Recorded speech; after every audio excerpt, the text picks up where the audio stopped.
Hey everyone, welcome to the latest edition of Client Horror Stories, and I'm honored to have my new virtual drinking buddy, Josh Silverbauer here. And he's with a cup of coffee or tea, perhaps that's whiskey in there. And he was just telling me he has a great client horror story. In fact, a couple. Let's dive right in, Josh.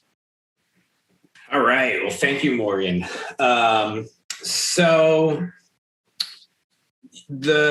what I want to preface this with is that, saying yes as a CEO is an incredibly powerful thing to do, right? Saying yes will get you very far as an owner, right? But sometimes saying yes has problems, and sometimes saying yes can put you into situations where you wish you had said no. And by the way, I just want to interrupt and add, saying yes often involves money, and it's really, really hard to say no when there's a dollar sign in front. There's this temptation of the green bill. And it's also, not only is it, the money in front of you, but you're running a business and you want to be able to feel like you are progressing in that business and growing in that business, right? And so you tend to, try to figure out it along the way sometimes. And the part of the yes is I have the confidence to figure this out. And sometimes in that yes, it gets really messy, right? Because if you don't exactly know what you're doing, and especially in the beginning stages, right, when you're trying to figure everything out, right, you say yes to something which could potentially cause you to blow up your business, right? And for us, in the very beginnings of our business, we didn't exactly know what we wanted to focus on as a business, right? We had a lot of different services. We used to call ourselves the everything agency. We were, called Grew and Bleen. That was the name of the business back then, before we changed it to Great Big Digital. And we called ourselves an everything agency, right? Because where the concept ended up coming from, right, was to start the agency. As a friend of mine and I were like, you know what, we're just going to take care of a business, right? And, just take care of people's business, right? The stuff that they don't want to do, right? That's where the concept came from, right? Right. And so the philosophy behind it is like, if somebody came to us and they were like, we have a problem, we were like, we'll solve it. We'll figure it out and we'll solve it, right?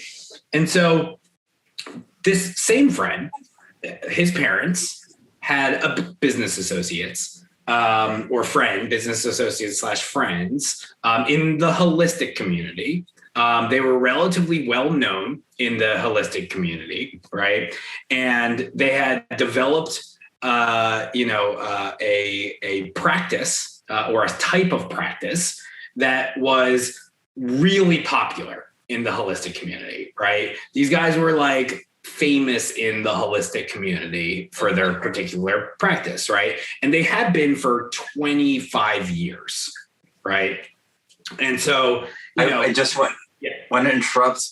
In my experience dealing with famous people, just knowing nothing other than that they're famous, that's already a little yellow flag. Huge yellow flag. Right. Huge yellow flag. Right. Because just, again, not knowing even where the story is going, a lot of people's experience, famous people, the more your fame goes up, the more your ego tends to go up. And the more and there was a lot of ego. And where it came in, right? Where they came in was they were famous in the 90s, right? And developed a website, right, in the 90s, and basically wanted to modernize their brand, right? And needed a company to modernize their brand, right? And to get them in front of, change the website. And so what we heard was, and we were a website development company at this time. Wait, I'm sorry. I'm going to interrupt again. This actually makes the yellow red flag turn into a dark yellow red flag, because it's not just were they famous, they're fading famous. Yes. They used to be famous, and the fading famous, it's like your ego is starting to be shattered, and the shattering ego is even worse than the high ego. Totally. Yeah, this was definitely a case of I'm anxious because I'm not as relevant anymore. How do I make sure that I stay relevant, right? And this is after years of them putting up struggle with, things like I believe the FDA and different, troubles that they've been in, right? And so now they're trying to get in front of people again, and it's a different culture now, right? So there's, totally. Right? And we'll get into that later. But basically, they said, we want a new website, right? And we heard, great, we know how to build websites. We're building small WordPress websites, right? We're a small agency, but we have a developer who can, develop websites. We do that, right? Little did we know that this website had chaos all around it, right? There was like 5 different verticals, right, that they wanted to essentially fuse all together. There was a database that was storing all their data, right? That was like 20 years old, right? And they wanted to modernize all of that stuff. And we didn't really understand that was part of it, right? And so we build this So pause. So this was sounds like it was a mistake on managing them on your side due to your inexperience, where now you'll like dive in and figure out these sorts of requirements beforehand. We didn't. So this was potentially, the biggest. Like, first of all, we're a small business. We had one large client ever before this, and this large client at that point was basically our only the biggest part of our portfolio, right? And here comes this other clip. So we had lost. I'm not going to get into that story, but we had lost that client, right? For lots of just miscommunication and just bad stuff, right? That could be another episode. For a different time, yes. But this, right when that happened, this client came out of nowhere with the potential of basically saying, we have a budget of $180,000, right? And we were just like, holy crap, that could pay for our, business for 2 years at this point, right? We're like 4 people, that could help really expand this, and we said, cool. And we're like, here's what we're going to do. We're going to build you a website, and anything that goes along with that website, that's fine. Right. And then we're going to do some marketing, and we're going to refine your brand, and we're going to do everything. Right. And meanwhile, we didn't ask any questions. Right. We just put down vague stuff on an SOW, right? A scope of work that we were going to be building a website. We're going to we didn't really outline the requirement of that website in any way. So we just start from this kind of vague, this is what we're going to be doing. Right. And hey, by the way, I want to call out another mistake. So part of that is just inexperience. Yeah. So, but there's another part to it that's worth mentioning, which is even today, I find myself falling into the same trap with bigger numbers at a 0 to end of the numbers. But I have that same instinct. Wow, that number is so big, and I have a whole bunch of guys. Of course, we can do it. Yes. So even just big numbers and a competent team make you think that there's always even today, right? There's always that first thought of, can I do this? Yeah, sure, I can do this, right? And then you start, and then that's the first thought. With people who are yes sayers, people who are problem solvers, like me, like you, right? We love solving problems. The first instinct is always, yeah, sure, I can do this, right? And also people who are trained in improv comedy. Yeah, totally. It's a yes and. Right, exactly. Yes, exactly. And that thought process of ever saying no just is like not part of your core being, right? And so totally. I've had to work very hard over the years, and it's still hard to even understand the concept of no. When it comes to business, I understand it. Right. But yeah, with business, it's always like, yeah, sure, we can figure this out.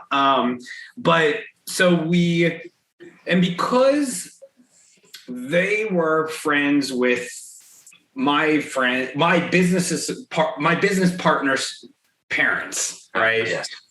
They were willing to not really do a whole lot of research up front. Right. We were new. They knew we were new. And they were also like, we're going to get a good deal here probably because the things that we're asking for are like really complicated. And we're willing to take the risk on these guys because we know their parents. Right. So there was an initial, misunderstanding in the beginning of what we were actually going to be doing. And this caused a lot of issues along the road because not only did we say we were going to build this website, but we said we were going to do marketing, rebranding, and all this other stuff, right? And there was no actual plan. It was whatever was coming up, in the time period that we were working together, right? So because we were working with a slowly fading, famous person,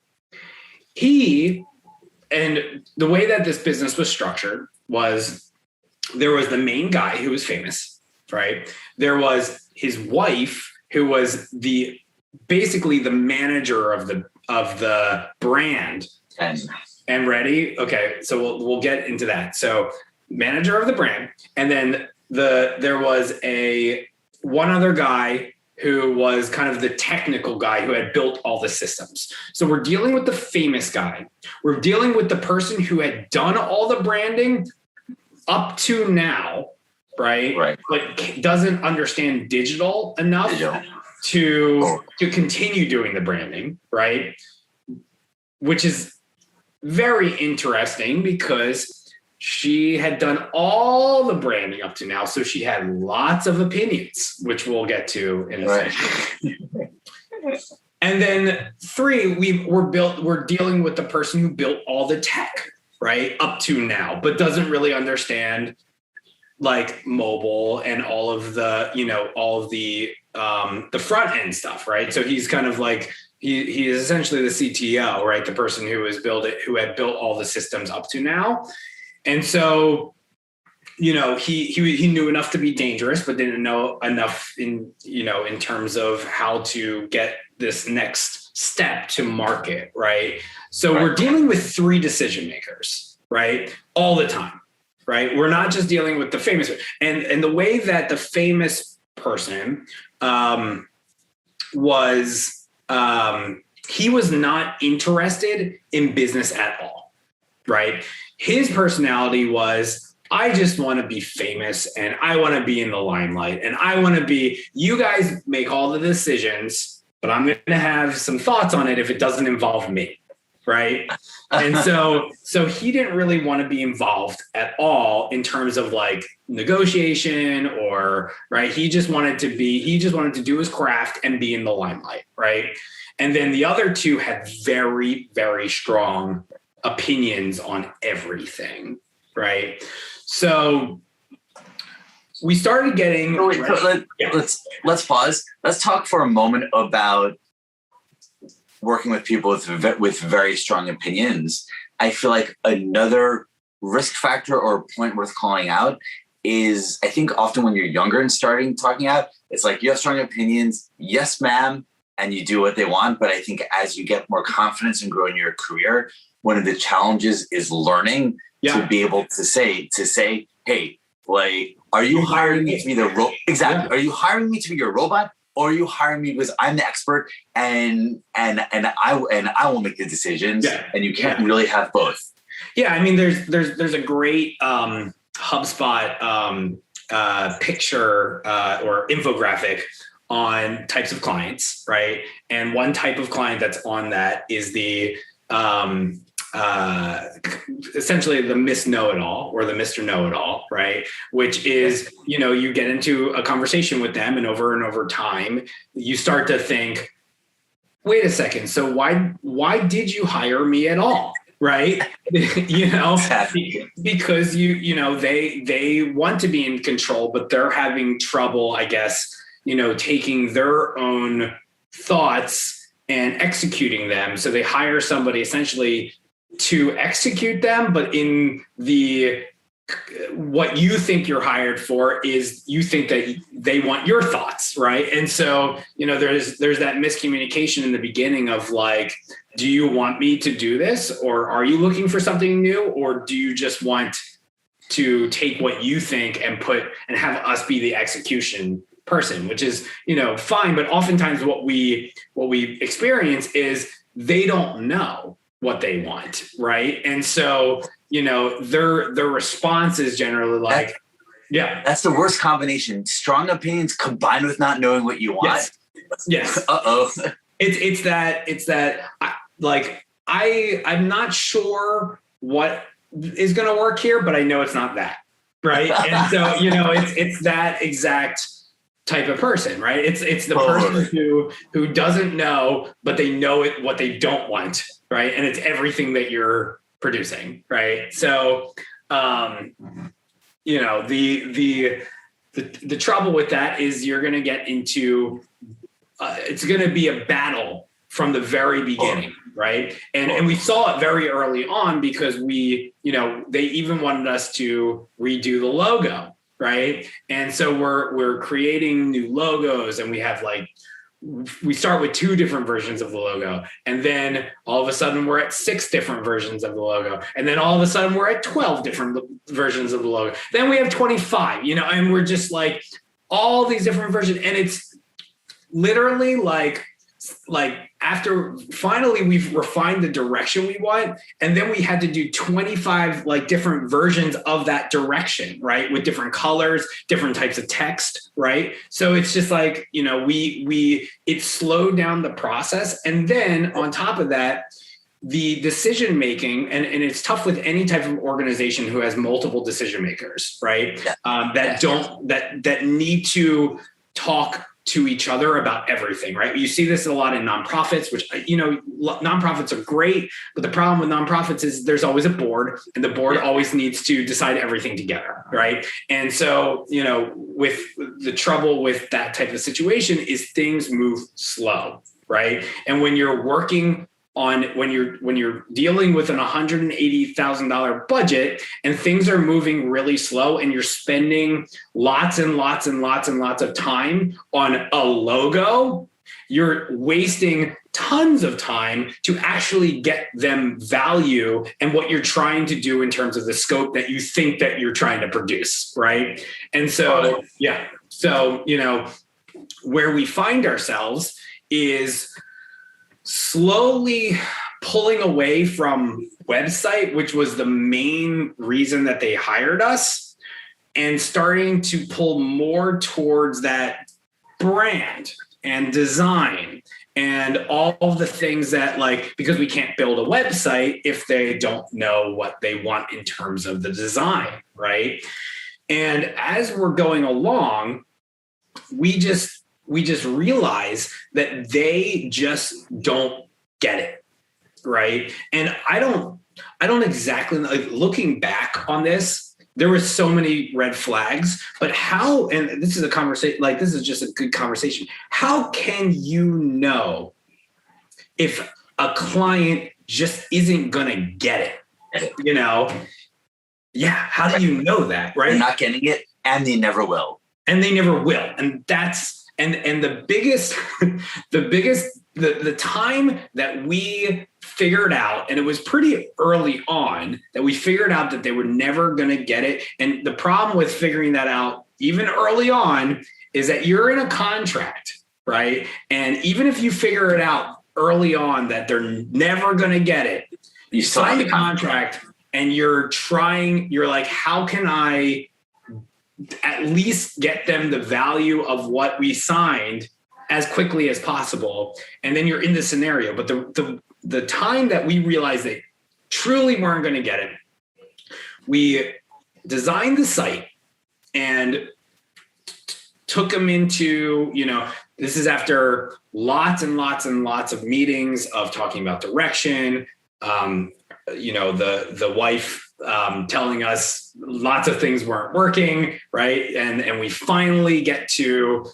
some level of compromise with the direction of the homepage, right? And a couple other pages, right? And this is after probably a few months, maybe more like 4 or 5 months of just really focusing on design. And she was a print artist, right? And so she did all of their pamphlets, right? And also like very hands-on in terms of a designer herself. And so she had great opinions. So what we ended up going there, right, thinking that we were going to decide and move forward on this design. We walk into the place that we're meeting, and the room looks like, in A Beautiful Mind, when you walk in, like in that in that movie, when I forget, Russell Crowe was like, literally he lost it, right? Papers all over the wall. They had printed out all of the pages of our website design and tacked them onto the wall to see how long the pages felt. Oh my goodness. And we walk in and I need some like, more whiskey with that one. I know. And we walk in and we're like, oh no, they're never going to get it, right? They're never going to understand web, right? And as much education as we could potentially provide, right? They are looking at this as if it's a magazine. And it's totally different rules, and we can't communicate that to them, right? Meanwhile, that's on that side, and then let's pause for that, because that's actually it's great imagery. It's like I can see the climax of the story.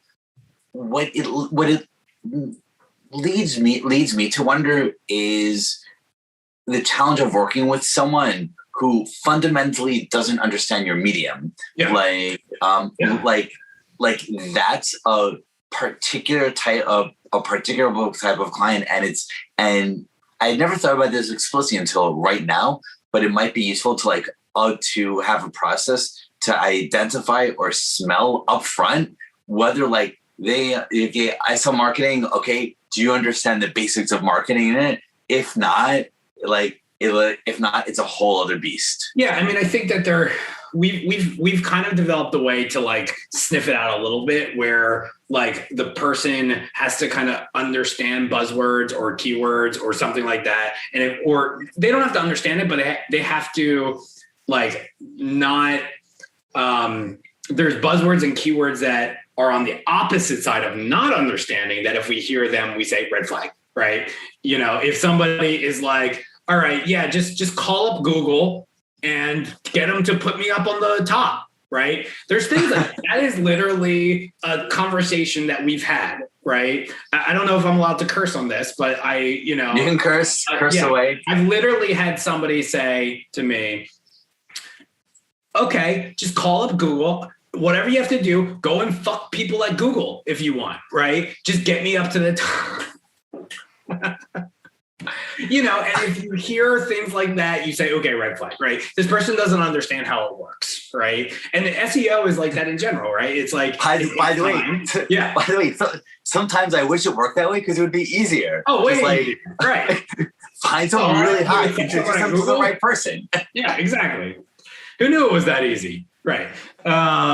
Yeah. I mean, so, and then they don't, there does need to be some level of education that the client comes in with to be able to meet you some way. Right. And one big red flag about the whole situation is that you have to look at where their brand is today, right? And one of the things, that you could sniff out, like we were talking about in the beginning, is when was this person relevant and are they relevant anymore, right? And like sometimes that does work for a rebrand, but generally they know the medium that they became relevant on, and then it's hard to get them to understand the new medium, right? Because, and that's something that I think we could have possibly sniffed out if we did a little bit more research on them as a brand beforehand. And that's a great point. I would add in another rule of thumb inspired by that. In general, exceptions, just a pattern. The best type of client is the one where their brand now is at the best point it's ever been. Like in other words, a client that even if it's small and not great, where they're on their way up, like at the bottom of the on the way up pattern is much, much better than at the bottom of the way down. Yeah. Absolutely. I mean, it's so much of that. Do they have momentum, or has the momentum faded, right? And who's their audience? Because that's another thing. It's like they weren't exactly sure if they were trying to get new people or just make it easier for them to, access the older generation to keep their older generation happy and interested, right? And so there was so many missed messages of where we wanted to take the brand and all that stuff. And this was really interesting because so much of this where we were originally had thought website turned into this massive brand chaos that we were trying to deal with, right? And how to change this person's perception, and this person who was the famous person didn't quite understand what was going to happen once he went out into the world of social media, right? And the way that he thought is that so many people thought like him. He was anti-vax. He was super duper, holistic. So anything can be cured by your body, right? And this happened very early, like right around the time that John Oliver put out a whole thing on vaccines and then he thought it would be a good idea to basically say John Oliver is wrong and boost it to a whole bunch of people, right? Exploded with anger from so many different people, and he just didn't understand why people were so angry and why, and it was just a different world of young educated people who, were one, and, it was just very hard to communicate to him that this might not be your medium, right? And question. Before he did that, did you warn him, try to strategize with him that it was like him that we warned him that by doing that, he's going to evoke a lot of anger and probably negative comments. And he was like, well, that's good for controversy. And we said, okay. But then I don't think he realized what it would actually be like. Right. And then I think everyone says they want controversy in theory, but as soon as it happens, they shit in their pants, tail between their legs. And he's commenting back to every single one. People are going on finding his Google My Business and just slamming it, like reviews, terrible all over the place. This person went from, I think, like a 4.5 stars on, Google My Business down to like 1.5 because so many people just flooded all of the reviews. And meanwhile, we're like, dude, this is so distracting from what we're trying to do right now. But it's because he wanted to get out.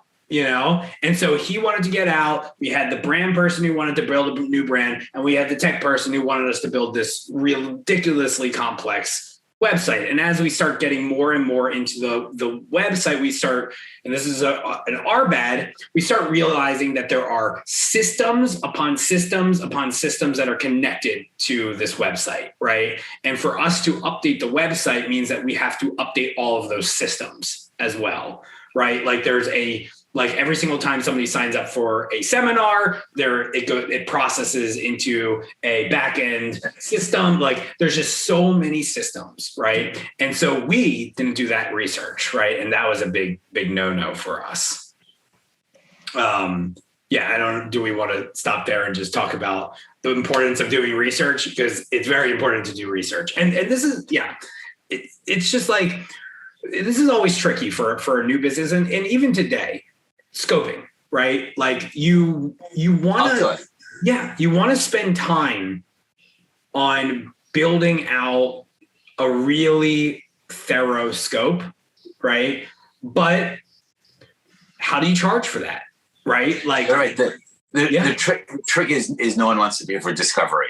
Yeah, no one wants to pay you for research. No one wants to pay you for research, right? And they want you to do that on your own to get the account, right? And there are companies that are willing to do it on their own, and they end up, we've lost a lot of business to people who say, yeah, no, we're going to just jump in. And then they come back to us later because they haven't produced the product that they thought they would, and that's what's the tricky part is that, like there's always people there cutting corners. There's always people there who will come under you for pricing too, right? And it's just like, you have to stick to your guns of like, this is what we need to succeed at this project. And if we can't do these things up front and you aren't willing to work with us to get there, then we have to pass on this project. And that's really hard to accept, right? As somebody who really wants to work and wants to, and you say, if this project doesn't become ours, right, we're going to lose business. And if we lose business, like, as a business owner, you're always anxious about where staying ahead of the next step, right? Totally. And like, you want to be bringing in business, especially as you start hiring, you want to be bringing in business to support your family and support like your business family, to support, the growth of the business, right? And turning down projects is hard, right? So you like rushing to get projects is like kind of in your core too, right? Because you want to bring in the things as quickly as possible. Yeah. One way I try to solve it, and I'm not sure it's the best solution, and it's not a full solution, but something I found useful is to, in the statement of work, like have a massive list of assumptions. Yeah. And like, just like, as that is part of the contract, it is really powerful because, it turns out that it's not this system, but it's really this system with this other system. Yeah. Because that's like written into the contract, it makes it easier to have the conversation, to go back with them, say, hey, like this is a change of scope. Totally. And that change of scope, kept on happening. Right. And that conversation kept on happening. And it started building this kind of sense of distrust, right? Because we had to keep going back and saying, well, you wanted videos now, right? You want this now, you want this now. Well, the website is taking a back seat to that. Are you prepared for that? Right. And because there was 3 decision makers, some of them wanted that. And then the one who was the most, I guess, practical about what needed to happen, right, which was the tech guy, right? He would get outvoiced by the other 2 who were the wife and husband, and then it would just keep on pushing the website back for the branding, right? And for the branding, for the marketing, for the videos, for all the stuff that like was like not going to get them to where they needed, right? Not build the systems to put into place to kind of bring them into this, 21st century, right? But the person kept kind of getting outvoted. And so then when we kept having to be like, well, we need more, scope to continue on this website stuff, it was just like constantly a battle and we would be like, okay, just give us another 40 hours, give us another 40 hours, give us another 40 hours, because this is, you're taking 40 hours from this and you're putting it into this. Right. And so all of a sudden we became essentially like an hourly contract retainer versus like that initial scope of work, which was like, build us a website. Right. But we still had that as the contract, right, which caused a lot of problems at the end. And so the lesson here is, if there are so many changes to the scope, always revisit the contract, right? That's a good lesson. Yeah. Like always, like when you start getting wind that things are changing and things are, try to void out that contract and create a new one based off of those changes, right? And because, and the client should understand that, because they're the ones asking you to change things at that point. Now, there might be some back and forth, but it's really important to build that out because, ultimately it's going to save you a lot of heartbreak later, which, as we get to the crux and the end of this story, it was a failure. So, yeah. Yeah. Powerful points, powerful lessons. I want to add in another point, that another risk factor is clients who think they're getting a too good deal. Yeah. Because what sounds like is happening here also, or one of the factors, just trying to think about the psychology of this husband and wife. And I've known clients like this, where they're like, this is lots and lots of work, but we have this contract, $180,000. Yeah. Whatever, that they're like, wow, we're getting more and more and more for it. And whether sometimes it's intentional, sometimes it's unintentional. Wow, like we're paying this much, but we're getting that much. Like if it's too good to be true, it's too good to be true. That it's always going to result in revisiting contracts or breakdowns of some sort. Yep. So we're about like 7 months into the engagement with them. And right now our progress is a bunch of marketing videos. Did the engagement have a timeline originally?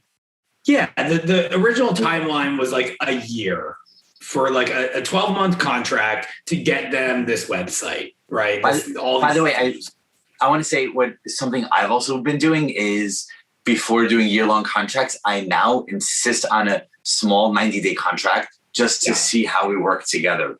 Yeah. So that's another.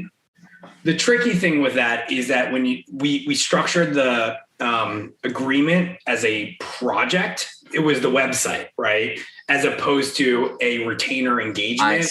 So our contract was essentially build this website, and it's going to take a year to do it, right? Because but then because we got pulled into, well, what's the design? What's the brand? How's that going to look on social, right? How's this going to translate into our audience and our positioning and all of that stuff? Oh, what about the videos for the website, right? Oh, why can't they be high-end videos and do some interviews with us and come to our location, and right? And so like all of this website stuff became a lot more content stuff, and we started looking at the website, and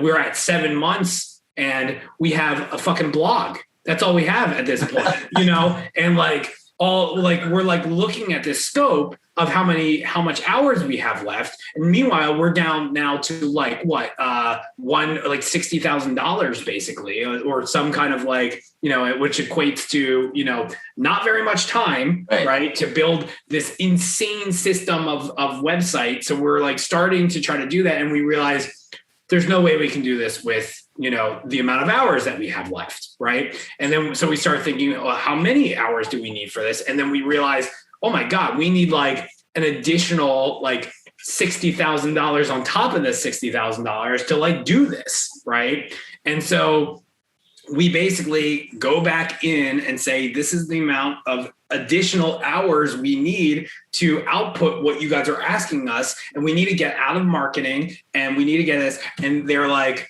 an additional $60,000. That's ridiculous. Right. And all of a sudden they're like, pause the project. We want out. right? And all we have to show for them at that point is a blog with some videos and some content, right? And we had like partial systems in place, but they weren't near finished, right? And so to them, they just paid $120,000 for a blog, right? And that's what they got out of it, right? A blog should not cost $120,000. Now we did videos. Yeah. So, right. So they're feeling ripped off because a blog shouldn't cost $120,000. And from your side, dude, we had like endless meetings and back and forth and 4 million versions of every tiny little thing. Yes. So this scope creep happened for us, right? And that we couldn't get to the value for them because of the roadblocks. Under pause, mixing phases. Pause. Since that time, have you now come up with a strong strategy to prevent or limit scope creep? Because I will admit, I still struggle with it. Yeah. I mean, we have much better ways of identifying the projects that make sense for us to take on. We don't really do custom development very much anymore, right? And so like that also helps us stay within scope, because even at a very even the most difficult website, we kind of have a control over it if there's no like super duper custom development involved, like for back-end app kind of scenarios. But yeah, it's still hard because sometimes, a client that starts out with one idea has multiple different ideas throughout it, and you're already engaged with them. And yeah, you refine scope, but you want to keep that person happy. And then it's that balance between client relations and getting to the value of the project, Totally.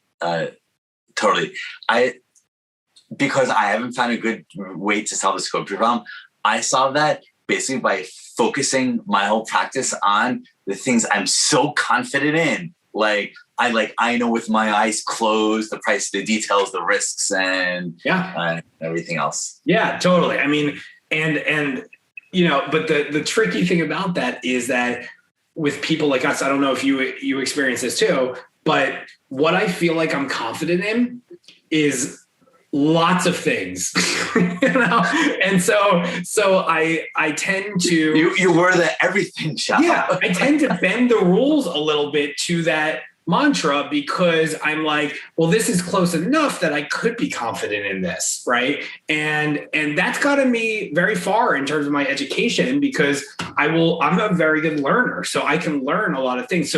But you're tap dancing on a tightrope, right? You're kind of like you're a really good tap dancer and you're a really good tightrope walker, but you misstep and you fall, right? So like you're constantly dancing that line. Yeah, I think for me, I agree with all that.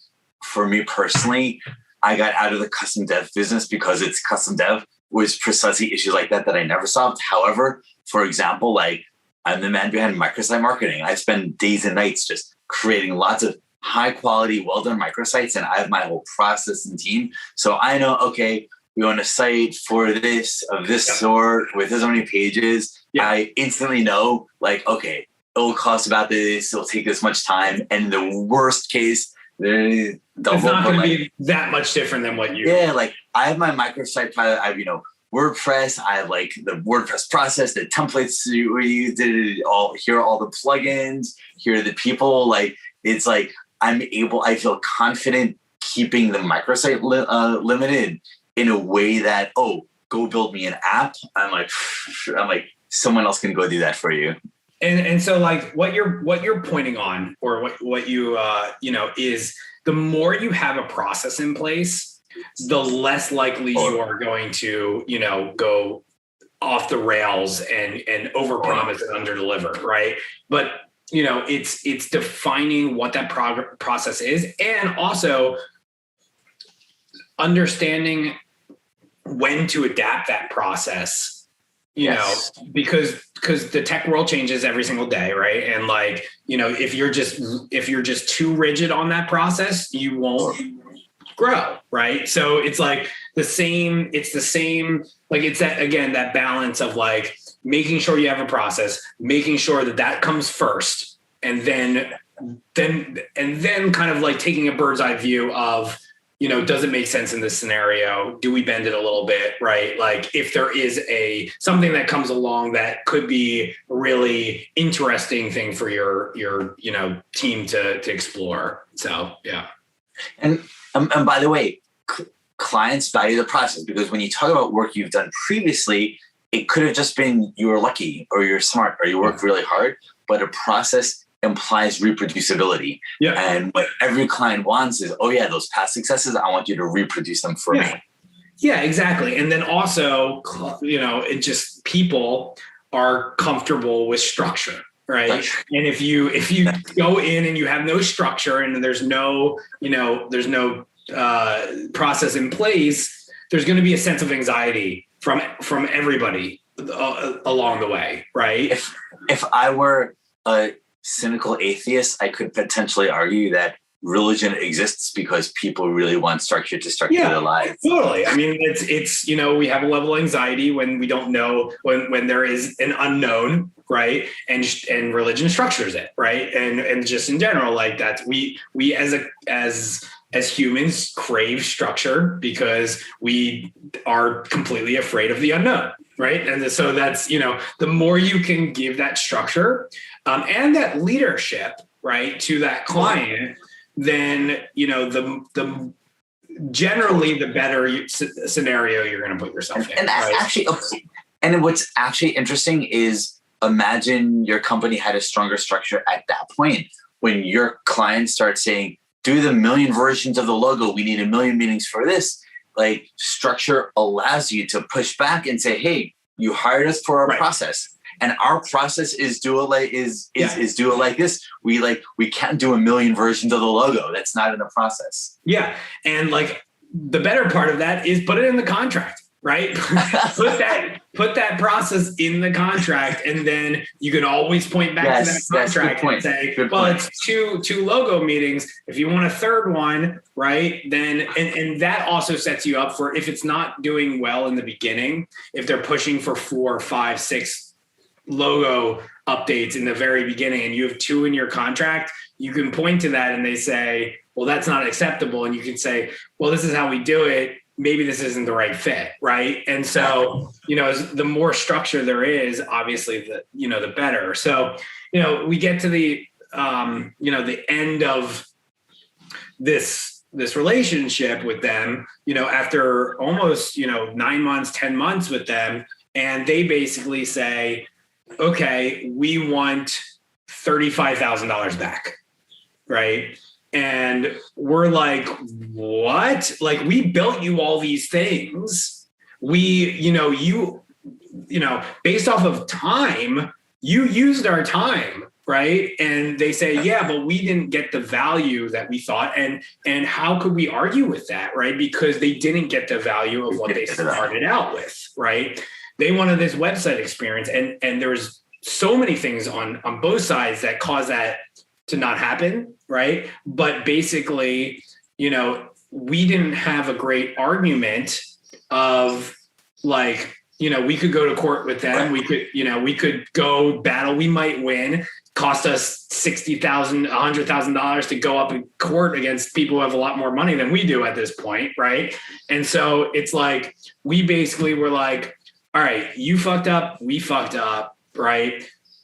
$20,000, how's that sound, right? And we gave them $20,000 back over time because we felt personally like we had failed, right? This scenario, and they failed us, but we failed them too, And so our end of this, and this is 2 years ago when, paying $20,000 out of where we were 2 years ago took us a long time. Now it's not that bad, right? But like, if we basically were like, we're going to go out of business because we really messed up this one thing. Not only did it mess up this one thing, but it prevented us from getting other business because we were so focused on trying to figure out how to fulfill this project that we didn't get anything else. So we put ourselves in a really, really bad spot 2 years ago because of all of this stuff that led up to the moment of, you failed, give us money back. And, it was really intense at that moment. Right. But the good thing to learn from this as a young agency is you can get past that, right? You can, like a failure like that, right, can feel like you have destroyed your business, right? And that's a really intense thing to feel. But note that we are 2 years later, and we are now, I think, 20 times where we were last time, like 2 years ago. So, you live, you learn, and then you build on top of it and learn from those. And that's the most important part of it. So, yeah. Those are powerful lessons. And by the way, I hadn't realized that you had grown 20x in 2 years. I was thinking this was a story from a decade ago. No, 2 years. 2 years ago. The coals are still on the fire. It's still, we paid off that loan, I think, early last year. So, yeah, it took us a long time. Wow. I already see that headline for this podcast, the $120,000 blog. Yeah, that's what it was. $120,000 blog at the end of the day. Yeah. And that's what their argument was. Yeah. And we understand it. Like no blog should cost 100%. And I think one of the meta lessons here is the importance of pushing back.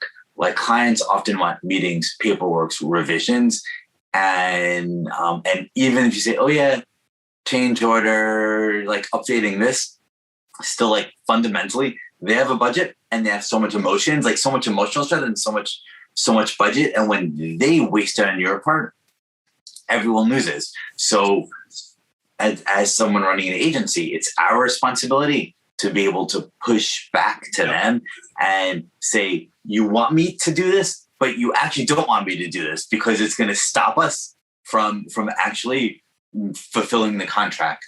Yep, totally. And the moral of the story is that the keywords here is yes and no.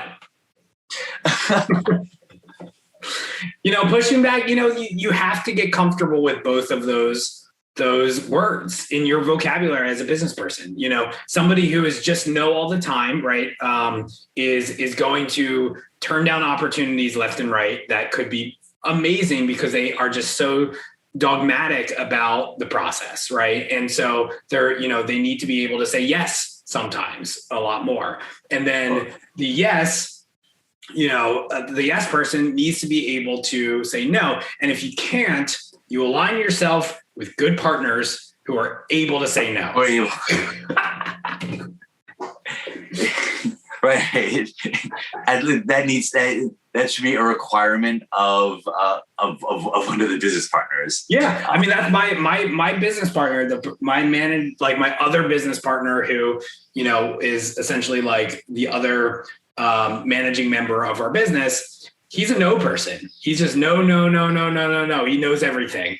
And I am a yes person. I yes, everything. And so we disagree on a lot of things, but that balance is very important because sometimes that no is really necessary. And if I'm not going to be able to say it right, then he can say it, and it's not the easy way out, but it's good cop, bad cop, so yeah. And what's interesting is I often think about saying no early on, like turning down clients. But part of the subtlety here is sometimes good. Sometimes you don't realize there'll be a bad client, or sometimes good clients turn bad.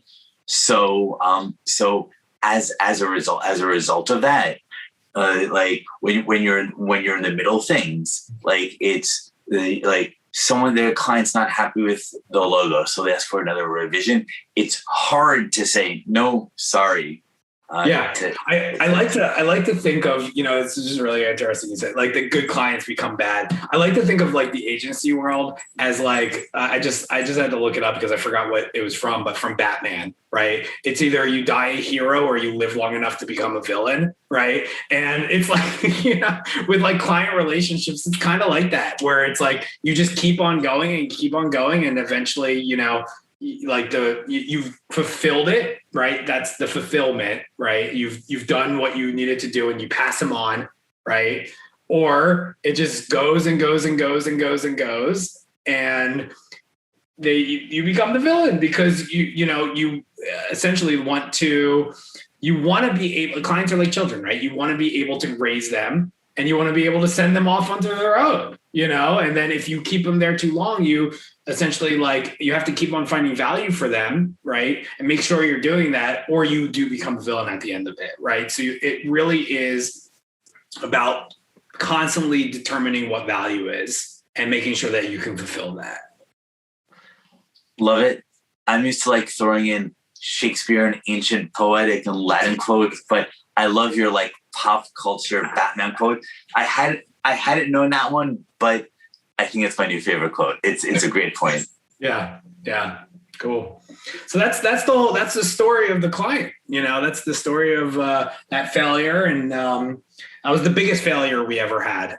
Definitely, hands down. It lasted the longest. It was the most money. It was the only time that we ever had to pay back for our services. That was the only time that we legitimately said, okay, we failed in this. We're going to give them some money back because we weren't able to provide the value that we hope to have, for them.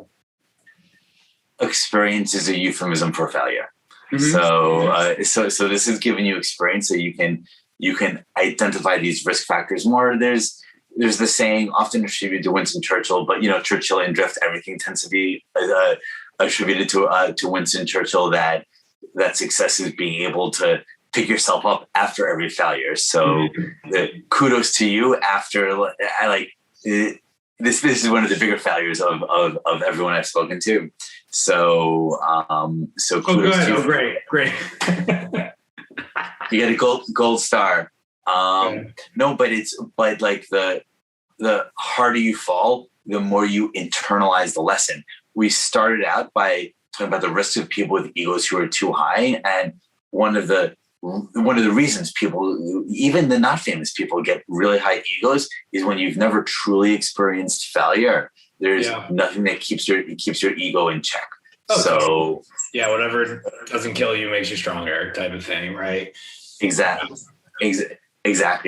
So as a result, you've been able to grow 20 times in a year and be very strong now. So mazel tov. Thanks, man. Yeah, it's part of being a problem solver, right, is that you essentially get off on figuring out problems, right? And if there were no problems from clients, right, then would we get bored? Probably. So you just keep on figuring out stuff, keep on learning, keep on building your, we'll get super philosophical here, but really, what is better than wisdom, right? In life, right? What is better than that? Just learning and learning and learning and learning until you get wise, right? And wisdom oftentimes comes with experience, right? As we're talking about this. So, if you can internalize that, if you can learn from those mistakes, then that is the win,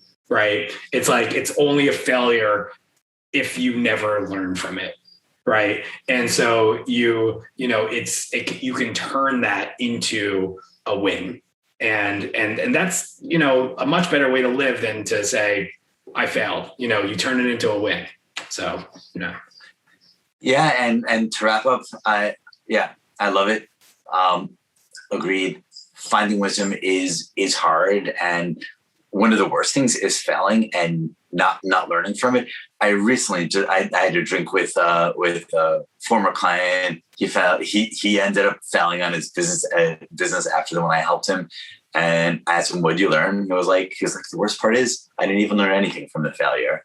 And I hear that, and what I tried to tell him, but he didn't internalize it, is you're not looking deep enough inside yourself if you don't learn anything. And what I personally do is I'm obsessed with documents, and I always write learning docs just for myself. I don't even have anyone to show them to. And because